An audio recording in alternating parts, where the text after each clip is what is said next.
Hey, welcome back to Elevate Inspiration for Sunday School. This is lesson 3. The title is Call to Worship. You know, we're all familiar with Snow White.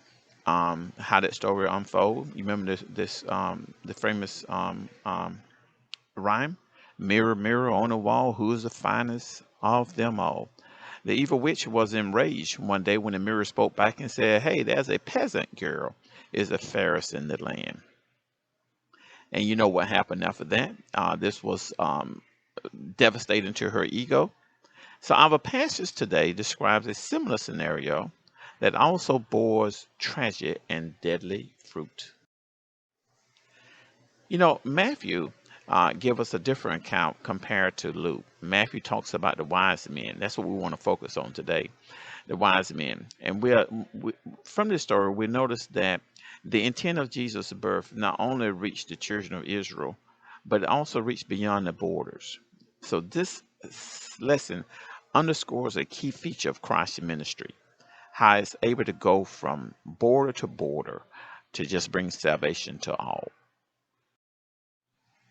So our first outline is Matthew, the second chapter, verses 1 and 2. We're talking about going west, the journey.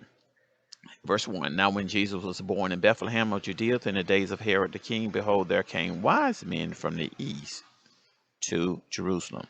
Notice here, some commentary, if you read this, use the word pagan wise men. I don't want to use the word pagan because these wise men are really unique. So they had to have knowledge of God for God to actually speak to them. They come from the east. And notice here, saying, Where is he that is born King of the Jews? For we have seen a star in the east, and we have come to worship here. So they actually saw the star. When they was in the east, wherever country it was, it probably was Iraq or Iran, present day Iraq and Iran, because that's east of where Jerusalem is located at. So there they saw a star. It made such an impact on their lives that they traveled from their country to Jerusalem. Now, when they get to Jerusalem, and this is a caravan. A lot of times you see a nativity scene with 3 individuals there, wise men bearing gifts, but this is actually a caravan. I've read somewhere it could be from 10 to 15 people. I mean, this startled the people in Jerusalem, especially the high priest.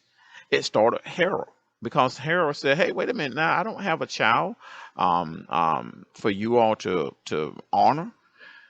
So he goes to the high priest and identifies where is written in the scripture where this individual will be born. Notice here, we start here. Then Herod, when he had privately called the wise men, inquired of them diligently what time this star appeared. And then he sent them to Bethlehem. What does he say? Go and search diligently for the child.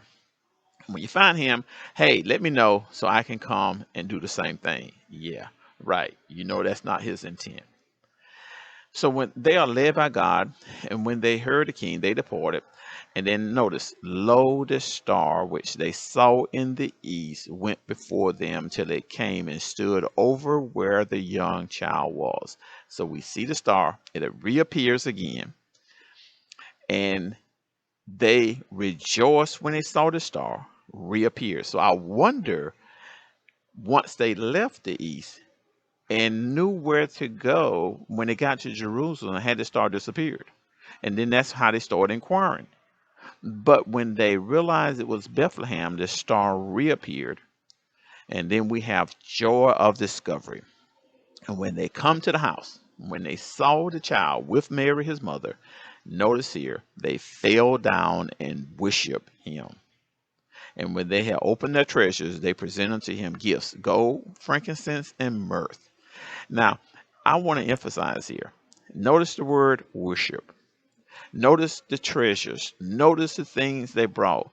I mean, this had to startle Mary and Joseph. Now, because earlier when he was born, we have the shepherds appearing. Now, a year later, while they're still there in Bethlehem, you have people from out of the country appearing. And these people who's coming out of the country is a caravan of people. And they are presenting gifts worth money. And then notice it, the scripture reflect back in the 12th verse on the magi or the wise men, and being warned of God in a dream, they should not return to Herod. They were deported into their own country another way. So they knew, in other words, God knew the intent of Herod. So actually sent them another way to allow Joseph to leave Bethlehem with Jesus. So the question I want you to think about Sunday is, with whom will you share the joy of the wise men this Christmas? And then what can you do to create, not just expect, opportunities to do this? And then I like this question just for curiosity, your opinion. It says, although the wise men follow the stars, why is it so wrong to check your horoscope? Just something for us to just think about. Okay, here we are. Flee into a strange land. Here's the warning. When they were deported, behold, the angel of the Lord appeared to Joseph in a dream, saying, arise, take the young child and his mother, and flee into Egypt, and be there until I bring thee word, for Herod will seek the young child to destroy him. All right, so let's talk about this for a few minutes. Herod reigned in Jerusalem until 4 BC. So he reigned there for about 35 years.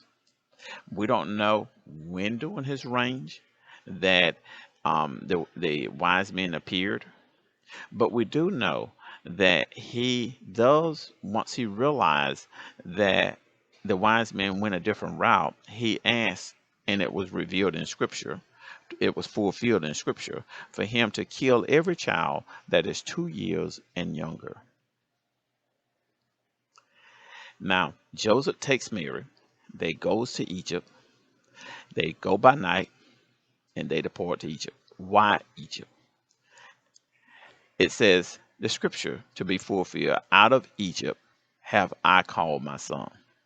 Now, think about this for a few minutes. If you look in the Old Testament and you study the travel of the children of Israel, Abraham leaves Ur, which is Mesopotamia, between, it's believed that it was actually between, in Iraq, present day Iraq, between the two rivers, Euphrates and Tigris River, travels west to the land of Canaan.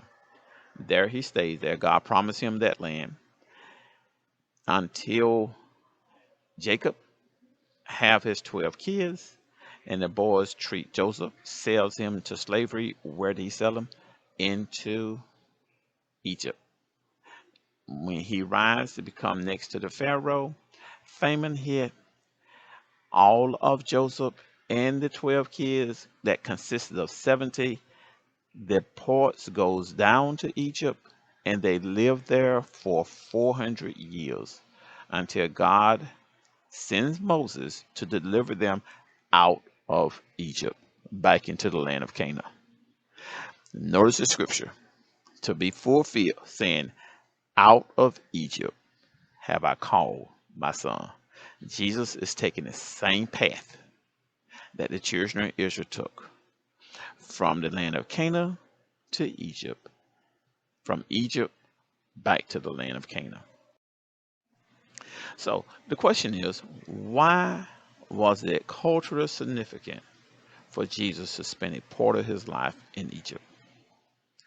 And then contrast the way God spoke to the Magi, the wise men, and the way he spoke to Joseph. What can we do to connect better our Christmas gifts, our Christmas giving, with that of the wise men gifts to baby Jesus?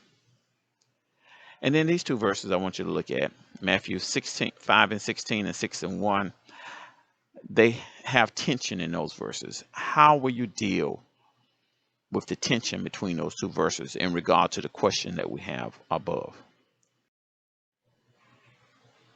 Where is God calling you? That's the picture that I want you to think about today. So to sum everything up, What was the stated facts regarding the wise men worship of Jesus? And then how might this be one model for our worship even today? You know, expect the unexpected. This story is filled with the unexpected.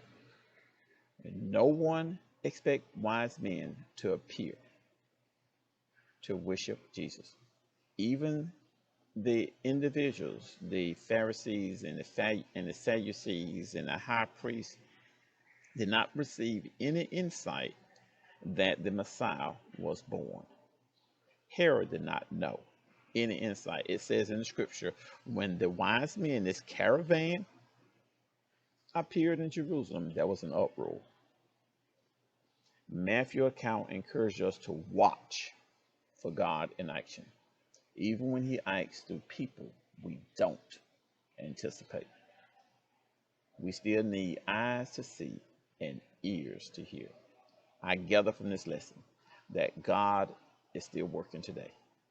He might be working to someone totally different than what you expected. So the thought to remember, those who faithfully seek Jesus find him.